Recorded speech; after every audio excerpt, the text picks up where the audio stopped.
இன்று சகோதரர் ஃபாரூக் அவர்கள் நபி ஸல்லல்லாஹு அலைஹி வஸல்லம் அவர்கள் மீது நமக்குள்ள கடமைகள் என்ற தலைப்பினிலே உரையாற்றுவார்கள். அவர்களை உரையாடுமாறு அன்புடன் அழைக்கின்றேன்.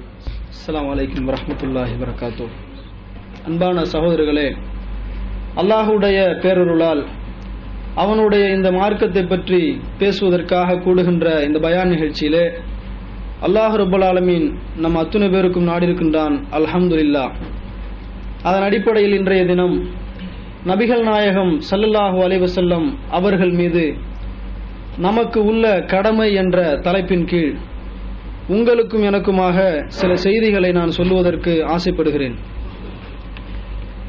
அன்பான சகோதரர்களே, இந்த மனித சமுதாயம் இந்த உலகத்திலே பிறந்து ஏதோ ஒரு குறிப்பிட்ட நாட்களுக்கு இந்த பூமியிலே வாழ்ந்து ஏனோதானோ என்று தங்களுடைய வாழ்க்கைகளை அமைத்துக் கொண்டு மரணம் என்று ஒன்று வந்துவிட்டால் அதற்கு பின்னால் இந்த மனிதனுக்கு எந்த ஒரு பயனும் கிடையாது, அத்துடன் இவனுடைய வாழ்க்கை முடிந்துவிடும் என்று சொல்லக்கூடிய மனித சமுதாயத்திற்கு மத்தியில் இந்த மனிதன் இந்த உலகத்தில் படைக்கப்பட்டதற்கான காரணம் இவனுடைய இந்த உலக வாழ்விற்கு பின்னால் ஒரு நிலையான வாழ்க்கைக்கு அல்லாஹ் சுப்ஹானஹு வ தஆலா நம்மை எல்லாம் தயார்படுத்தும் விதமாகத்தான் இந்த உலகத்திலே படைத்திருக்கின்றான் என்று நம்பி வாழக்கூடிய நாம் இந்த கொள்கையை இந்த உலகத்திற்கு எடுத்துரைக்க வந்த நபிகள் நாயகம் ஸல்லல்லாஹு அலைஹி வஸல்லம் அவர்களை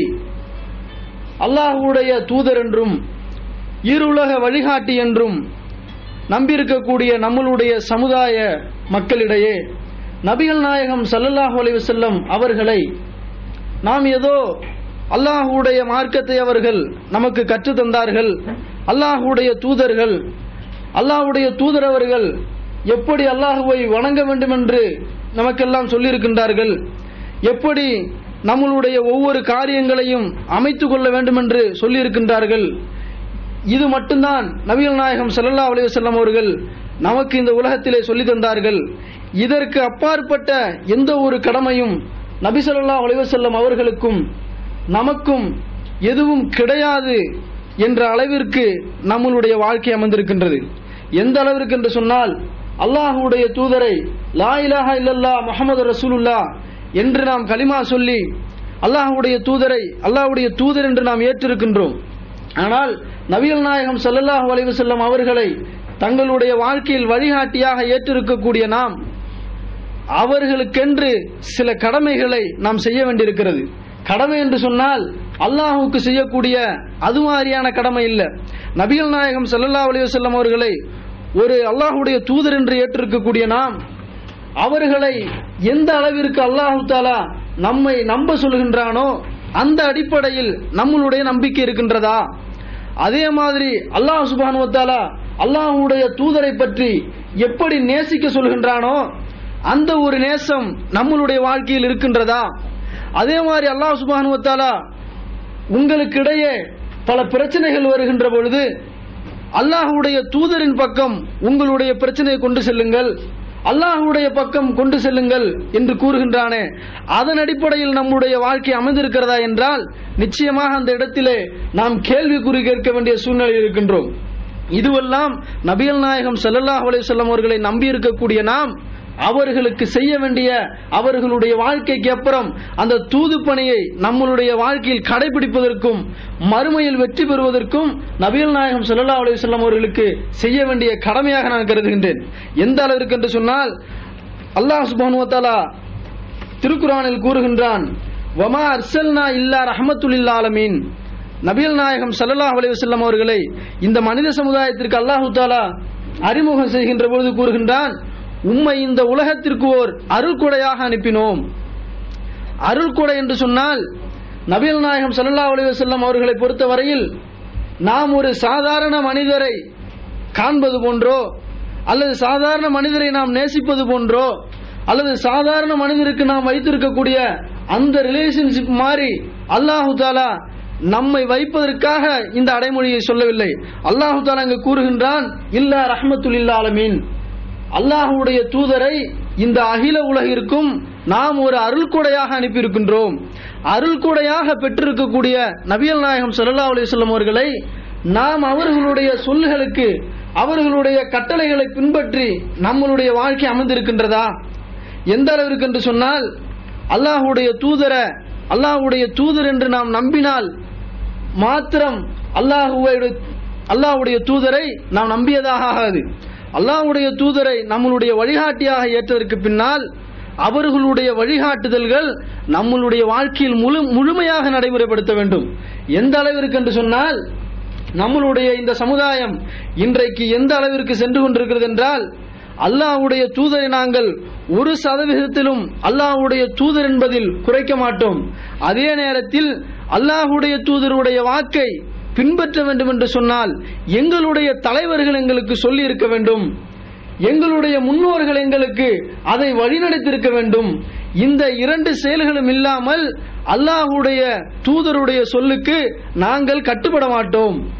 இன்றைக்கு யதார்த்தமாக முஸ்லிம் சமுதாயத்தில் இருப்பதை நாம் காண்கின்றோமா இல்லையா? அல்லாஹ்வுடைய தூதரை இந்த மார்க்கத்தினுடைய வழிகாட்டியாக ஏற்றதற்கு பின்னால் அவர்களுக்கு முழுமையாக கட்டுப்படுவதற்கு நம்மளுடைய சமுதாயம் முன்வரவில்லை. எந்த அளவிற்கு என்று சொன்னால், அல்லாஹ் சுப்ஹானஹு வ தஆலா இந்த மார்க்கத்தினை 23 ஆண்டு கால நபி ஸல்லல்லாஹு அலைஹி வஸல்லம் அவர்களுடைய பிரச்சாரத்திலே இறுதியாக நபி அவர்கள் அரஃபா பெருவெளியிலே ஒரு உரை நிகழ்த்துகின்றார்கள். அந்த உரையின் பொழுது அல்லாஹ் சுப்ஹானஹு வ தஆலா ஒரு அருமையான வசனத்தை இறக்கி இந்த மார்க்கத்தை முழுமைப்படுத்தியதாக கூறுகின்றான். இந்த வசனத்தை பொறுத்தவரையில் இன்றைக்கு இஸ்லாமிய பிரச்சாரம் செய்யக்கூடிய எந்த மார்க்க அறிஞர்களுக்கு தெரியாது, இன்றைக்கு இஸ்லாத்தின்பால் வாழக்கூடிய எந்த மனிதர்களுக்கு தெரியாது.